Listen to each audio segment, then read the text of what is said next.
네, 안녕하세요. 가핑거 주식TV입니다. 일단 제목에서 굉장히 왜 갑자기 이런 쪽에 무거운 얘기를 하려고 하지? 이렇게 생각하시는 분들이 있을 거예요. 하지만 그런 내용이 전혀 아니니까 가볍게 들어보시고 한번 생각을 해 보시면 될 것 같습니다. 이 내용이 들어보시면은 주식하고도 연관이 없는 얘기가 아니에요. 주식하시는 분들은 또 들어두시면 좋을 법한 얘기이기 때문에 한번 가볍게 그냥 이야기 하나 듣는다는 식으로 짧게 한번 들으시면 될 것 같습니다. 지금 사이로 이제 총선이 지금 부정선거다, 부정선거가 아니다, 이러한 논란이 많아요. 그런데 저 같은 경우에는 요거에 대해서 어떻게 생각을 하는지 한번 말씀을 해드릴게요. 한번 잘 생각을 해보세요. 저도 이제 하나의 투표권을 가지고 있는 한 명의 유권자로서 이제 저의 정치 성향이 있겠죠. 저의 정치 성향이 있지만 이제 뭐 제 유튜버나 뭐 이런 데서는 제 정치 성향을 드러내거나 그러한 종류의 내용은 다루고 싶지가 않아요. 그냥 우리는 여기서 사실관계만 따져보고 우리가 여기서 한번 논리관계를 따져보자는 거예요. 저는 원래 되게 이런 생각이었어요. 지금이 어떤 시대인데 무슨 부정선거가 발생하며 뭐 그런 내용이 말이 되냐. 이러한 저는 음모론을 되게 싫어하는 주의거든요. 저도 저만의 정치 성향을 가지고는 있지만 저는 개인적으로 좌파 유튜버, 우파 유튜버 둘 다 굉장히 싫어요. 왜냐면은 이 사람들은 너무 편향적으로 돼 있어요. 너무 편향적인 정보만을 전달을 할 뿐더러, 왜냐면은 그런 정보를 전달을 해야 그거에 열광하는 사람들이 이거를 봐주고 자기들의 수입이 올라가니까 자신들의 수입을 위해서 영상을 많이 찍어요. 그렇기 때문에 저는 이 유튜버의 내용을 좌파 우파 유튜버는 굉장히 싫어하고 웬만하면 잘 안 보거든요. 그런데도 이번에 이런 내용을 보면서 양쪽의 의견을 되게 많이 봤어요. 양쪽의 의견을 많이 보고 어떤 쪽의 주장이 오가나 이런 것도 보고 거기에 대해 생각을 많이 해봤거든요. 사실 이것을 말씀드리기 전에 그들의 주장은 너무 편향돼 있어요. 너무 편향이 돼 있다는 게 어떤 뜻이냐면, 예를 들어서 좌파 유튜버는 좌파 유튜버가 욕하던 행동을 이제 똑같이 좌파에서 이루어졌을 때 거기에 대해서는 다루지 않아요. 우파 유튜버 역시 마찬가지예요.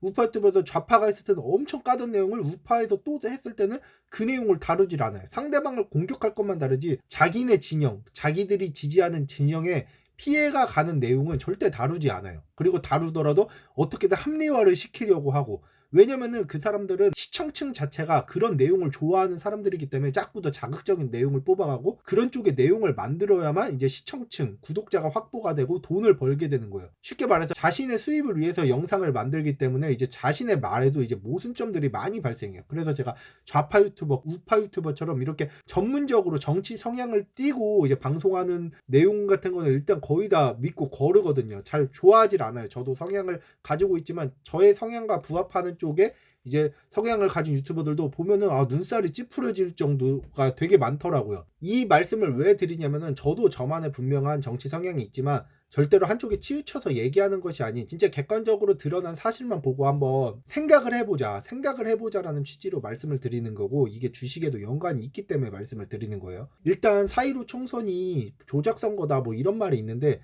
저 같은 경우는 굉장히 음모론을 사실 믿질 않아요. 음모론을 되게 싫어하는 성격이고, 그런데 이제 4.15 선거 내용을 봤을 때 저는 처음에 요즘 시대가 어떤 시대인데 저런 게 조작이 되냐 이렇게 생각을 했어요. 근데 처음에 나왔을 때 이제 뭐 봉인지에 이름이 바뀌었다거나 막 이런 내용이 나오는 거예요. 본인이 썼는데 내가 산 서명이 아니다 이런 내용이 나왔어요.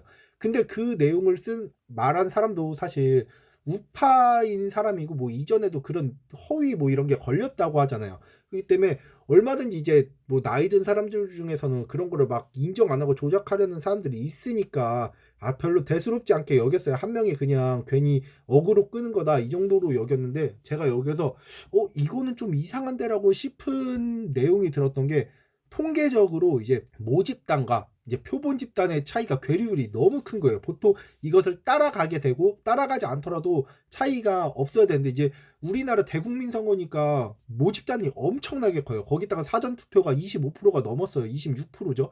그러면은 4분의 1이 표본 집단인데 이거는 모집단을 따라갈 수밖에 없는 상황이에요. 이전 선거에도 그랬지만 이제 여기서 제가 양쪽의 의견을 다 알려드릴게요. 따라갈 수밖에 없는 상황인데 저는 이거를 보면서 이상하다. 이거는 통계적으로 나올 수가 없는 수치인데 어떻게 이게 나왔지라는 생각이 드는 거예요. 그래서 저도 사실 되게 이과충이거든요. 이과충이어서 이제 막 수학적, 과학적 논리 이런 걸 되게 좋아해요. 좋아하고 그런 걸 많이 보는데, 제가 생각하기에 통계적으로는 되게 이해를 할 수가 없는 거예요. 그래가지고 그 내용을 보는데 여기에서 좀 이상해지더라고요. 다른 거까지는 제가 다 설마 요즘에 어떤 시대인데 말도 안 되는 소리라고 있어 이랬는데, 여기에서 좀 혹시 이거 정말 이상한데라는 생각이 되게 많이 드는 거예요. 왜냐면 이거는 거의 확률이 제로에 가깝다고 생각이 되기 때문에. 그래서 제가 양쪽의 의견을 다 종합을 해봤어요. 근데 일단 우파적 진영에 있는 사람들의 말로는 이제 사전투표에서 어떻게 투표를 제일 높은 게 뭐 60대 이런 고연령층인데, 고연령층이 보수 쪽이 아닌 진보 쪽을 뽑은 적이 있냐, 이거 애초에 말이 안 된다, 이걸 첫 번째로 말했는데, 여기서 좌파 측 사람들이 하는 말로는 이제 코로나의 대처를 잘했기 때문에 이제 나이가 든 사람들이 있기 때문에 거기에 대한 대처, 이런 것 때문에 진보를 뽑았다, 뭐 이런 의견이 있었고, 이제 두 번째가 우파 쪽에서도 너네는 시작 전부터 사전선거는 약간 조작이 있지 않냐라고 해서 사전투표하지 말라고 했지 않냐, 그래서 사전선거 안에서 진보 쪽으로 더 몰린 거 아니냐, 이런 의견이 있어요. 이것도 뭐 신빙성이 없는 말은 아니에요. 뭐 말은 되죠. 말은 돼요. 이제 사실관계는 아무도 모르니까. 이제 좌파 쪽 의견을 들어보면은 그 내용도 어느 정도 타당을 해요. 이제 근데 우파 쪽 의견 들어보면 이제 통계학적으로 그래도 말이 안 된다, 이전 선거나 이런 적이 없는데 지금 선거는 차이율이 너무 심하다, 그리고 무슨 상수값도 일치한다, 여러 가지 뭐 잡다한 걸 뺄게요. 이렇게 해서 말을 해본데, 제가 여기서 말씀드리는 건 이거예요. 그렇게 뭐 말을 하고 이제 보니까 저도 여기서 알아봤는데, 사전투표 조작 의혹으로 막 나왔던 게 무슨 뚜껑이 없이 이동을 하네 뭐네 막 이런 거 나왔는데, 사실 사전투표 표가 한두 표도 아니고 그거 언제 다 바꿔치기, 언제 뭐하고 이거를 하겠어요. 사실 이거는 말도 안 되는 주장이라고 생각해요. 저는 뚜껑이 없어도 뭐 표를 일부 뭐 빼돌리거나 뭐 한두 박스 바꿀 수는 있겠지만 그걸로는 큰 당락이 결정될 것 같진 않아요. 뭐 제 생각이긴 하지만. 그리고 전국에 그 많은 표를 어떻게 바꿔치기 하고 그 물량을 어떻게 다 숨기고 이런 거를 하겠어요. 저는 그게 말도 안 된다고 생각했지만, 이거를 알아보니까 약간 의구심이 들었던 게, 본투표 같은 경우에는 수개표를 하는데 사전투표의 경우에는 수개표를 안 하고 전자개표기를 쓰더라고요. 근데 이미 우리나라 전자개표기는 예전에 필리핀과 이라크와 그리고 하나 콩고였나, 세 개에서 이제 부적합을 받았고 실질적으로 선거 조작에 사용이 돼서, 필리핀 같은 경우에는 대법원 판례까지 나와 있고 다 빠꾸를 먹었대. 실제로 빠꾸를 먹은 게 안 하고 이런 가능성이 있어서 빠꾸를 먹은 게 아니라 조작을 하다 걸려가지고 빠꾸를 먹은 선례가 있대요. 그리고 그거를 지금도 계속 쓰고 있다고 하고, 뭐 유튜브를 찾아보니까 실제로 현재 쓰는 전자개표기로 조작이 가능하다는 영상을 직접 보여주는 영상들이 있더라고요. 그래가지고 거기서 이게 가능하구나 싶었는데, 지금 현재 사전 투표 같은 경우에는 수개표를 안 하고 전자개표기를 쓴다는 거예요. 그러니까 이제 우파 유튜버의 주장은 이거를 다시 수개표로 까보자 이거예요. 까보자 이건데, 이제 여기서 이것을 왜 결과에 승복을 안 하고 까냐, 뭐 결과에 승복을 안 하냐, 이제 뭐 너네 왜 민심이 너네를 떠난 건지 모르겠냐, 뭐 이런 등등의 말이 나오는데, 저는 사실 이게 객관적으로 우리가 민주주의 살고 있는 국민으로서 이렇게 한번 생각을 해봤으면 좋겠어요. 의혹이라는 게 있어가지고 의혹을 제기해서 의혹을 검증하는 과정을 이런 식으로 안 된다고 몰아가는 게 과연 옳은 것인가? 이게 조작 선거가 있고 없고를 떠나서 그게 과연 옳은 것인가? 어떠한 의혹을 제기한 사람을 안 좋은 방향으로 모는 것이 옳은 것인가? 이거랑 똑같아요. 예를 들면 사회의 부정 비리를 고발을 한 사람을 배신자라고 낙인을 찍으면서 몰아가는 거랑 그런 거나 별 차이가 없죠. 어떠한 거에서 용기를 내서 말한 사람들을 안 좋게 몰아가는 거, 당연히 의혹이 있으면 의혹 제기를 할 수 있고 그런 것을 해볼 수 있는 거죠. 사실 저는 이게 양쪽 진영에서 다 좋다고 생각을 해요. 왜 그렇게 생각을 하냐면은, 이제 좌파 쪽은 선거에서 이겼잖아요. 수개표를 해서 까봐가지고 확실하게 나오면 정말 다시는 우파 쪽에서 찍소리도 못하게 만들 수 있는 거예요. 완전한 압승을 거두고 완전히 민심이 등을 돌리고 완전히 그랬다는 것을 한 방에 보여줄 수가 있는 거죠. 또한 우파 측은 우리가 원하는 대로 수개표를 할 수 있고 자기들이 뭐 기대하는 게 있겠죠. 거기에 대한 이런 거기 때문에 수개표를 원하는 거예요. 그러니까 양쪽의 의견을 만족시킬 수가 있는 거예요. 사실 좌파 쪽 성향을 가진 사람이 수개표를 반대할 이유가 전혀 없어요. 제가 보기에. 당연히 민주주의에서는 이런 의혹이 있으면 당연히 이거를 진행을 해가지고 옳고 그름을 밝혀야 되고, 진행을 하여서 정말 그런 부정선거가 있었는지 없었는지 밝히는 게 앞으로를 위해서도 굉장히 좋고, 확실하게 짚고 넘어가고 앞으로 요런 거에 대해 더 이상 논란이 나오지 않게 확실하게 하고 넘어가는 게 훨씬 중요하다고 생각해요. 그리고 또 중요한 게 뭐냐면은, 사전선거에 이제 부정선거에 의혹을 제시한 사람을 처벌하는 건 말이 안 돼요. 당연히 의혹이 있어서 제시할 수 있고 처벌하는 건 말이 안 돼요. 그러나 이제 만약에 사전투표에 조작이 없었다고 밝혀졌어요.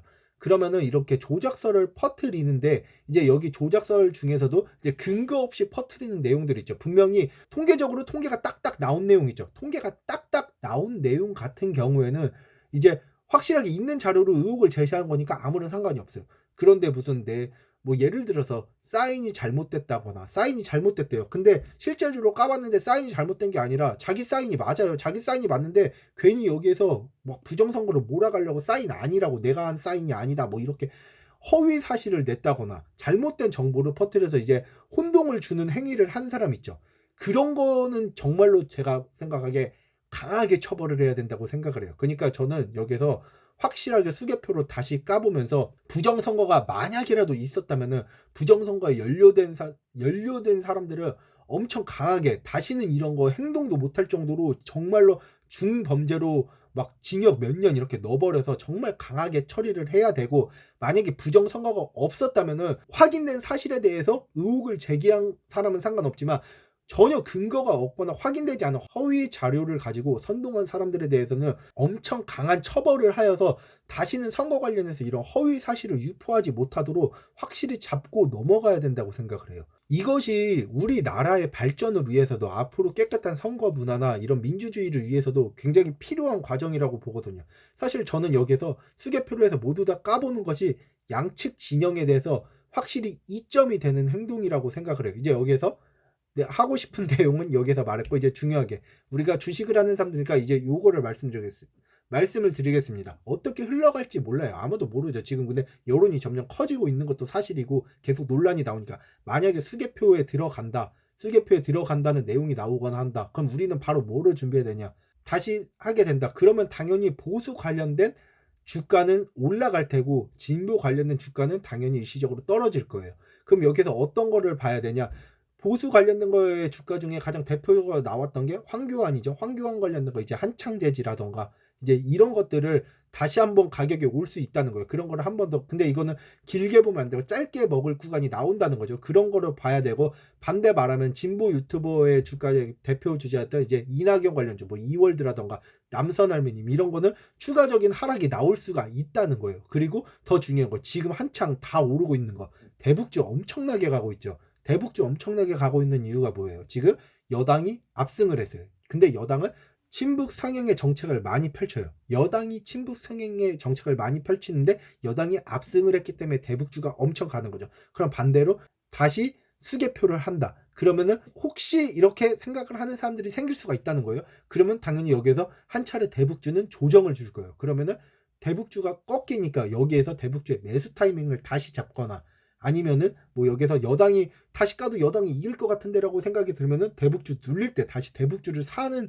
이런 방향에는 우리가 전략을 세울 수 있는 거죠. 여기에서 지금 4.15 부정선거로 나오는 논란조차도 우리는 여기에서 주식적으로 연결을 할 줄 알아야 돼요. 오늘은 저의 개인적인 그런 생각과 여기에 대해서 주식을 하는 트레이더로서는 어떤 식으로 대응을 해야 되는지 그런 내용을 짧게 전달을 해드리고 싶어가지고 이 영상을 만들게 되었고요. 사실 저 같은 경우는 제가 나이가 그래도 나름 젊은 층에 속해서 그런지 저는 지역별로 나누고 보수 진보로 나눠서 싸우고 이런 거 되게 싫어요. 세상에 무조건 옳고 무조건 그른 게 어디 있어요. 보수 쪽에서도 옳은 게 있고 진보 쪽에서도 옳은 게 있고 보수에서도 틀린 게 있고 진보에서도 틀린 게 있고 서로 간에 당연히 다 옳고 틀린 게 있는 건데 조율을 할 생각을 안 해요. 이제 이런 거를 이슈로 해서 영상을 만들고 보면은, 전 그래서 사람들하고 얘기할 때도 굉장히 정치병 들려있는 사람 되게 싫어요. 이쪽 한쪽이 무조건 옳다, 한쪽 무조건 그르다, 그런 게 세상에 어디 있어요. 양쪽에 다 취합을 해야 되는 거죠. 어떤 뭐 특정 지역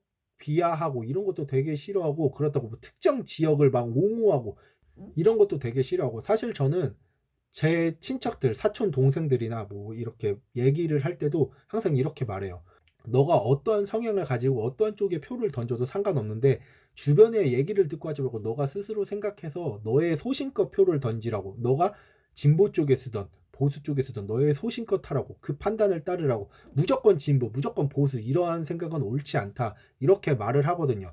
그렇기 때문에 저는 뭐 주변에 보면 친구들하고도 한 번씩 이런 정치 얘기를 해요. 막 이런 정치 얘기로 토론을 하는 거지, 정치병 걸려서 하면은 전 그 사람하고 정치 얘기하기 진짜 싫거든요. 왜냐면은 옳고 그름이 없고 이미 어느 쪽은 선, 어느 쪽이 악이라고 정답을 정해놓고 얘기를 시작하는 사람하고는 사실 할 말이 없어요. 근데 이런 내용들이 지금 우리 사회에는 굉장히 심해요. 특히나 우리 윗세대, 아버지 세대들은 이게 굉장히 심해요. 사실 아버지 세대들은 이거 못 바꾸죠. 못 바꿔요. 그렇게 살아왔으니까. 근데 저희 세대는 저는 바뀌어야 된다고 생각을 하거든요. 사실 말 그대로 보수 딱지 달고 대구 가면 무조건 당선되고, 진보 딱지 달고 광주 가면 무조건 당선되고, 이게 옳다는 거예요. 뭐 맨날 보면 댓글창에 아직도 대구 정신 못 차렸네, 아직도 광주 정신 못 차렸네, 이게 무슨, 저는 모르겠어요. 사실 이게 맞는 건지. 너무 지역 성향을 양분화해 가지고 생각을 하는, 이게 정말 성숙한 시민으로서 진짜 말이 되나, 어떻게 저렇게 이분법적인 사고를 가지고 세상을 살까? 저는 사실 이런 생각이 진짜 많이 들거든요. 세상에 무조건적인 옳음과 무조건적인 그름이 어디 있어요? 사실 내가 어떠한 뭐 지지하는 성향에서 잘못 안 좋으면은 그거를 안 좋다고 지적도 할 줄 알아야 되고, 그래야 발전이 있는 건데 무조건으로 감싸주고 무조건으로 싫다고 하고. 대표적으로 뭐 양쪽 진영 하나씩만 까볼게요. 박근혜 정권 시절에 솔직히 국정농단 최순실 이거 우파 유튜버들 무죄라고 해요. 이게 정말 무죄예요? 대통령이 국정농단을 했는데 정말 진짜로 그렇게 생각을 하는 거예요? 반대로 또 이번에 조국 사태, 조국 딸 조민 대학원 뭐 부정으로 입학을 하고 여기에서 뭐 논문을 부정으로 쓰고, 정말 이게 죄가 없다고 생각하나요? 양쪽에 보면은 최순실 사태 우파 유튜버 이거 아무도 안 까요. 다 무죄래요. 이번에 조국 사태 좌파 아무도 안 까요. 다 무죄래요. 서로 상대방 것만 유죄다, 이게 말이 되냐? 서로 상대방 거 헐뜯기 바쁘지 자기네 진영에 대해서는 아무도 뭐 이런 비판을 하질 않아요. 전 이런 행태가 너무 싫거든요. 사실 우리 시대는 이게 바뀌어야 된다고 생각을 해요. 좀 사담이 길었는데 여러분들도 이런 것을 한번 생각해 보시고 여러분들의 그런 것을 하셨으면 좋겠어요. 제가 제 유튜브에서는 웬만하면 정치 성향과 관련된 얘기는 안 하고 싶은데, 사전투표가 요즘에 핫하게 나오고 있고 이게 주가에 여러 가지로 영향을 미칠 수 있기 때문에 이 영상을 찍게 되었고요. 오늘 영상은 여기서 마치도록 하겠습니다. 그럼 오늘 영상도 모두 봐주셔서 감사드립니다.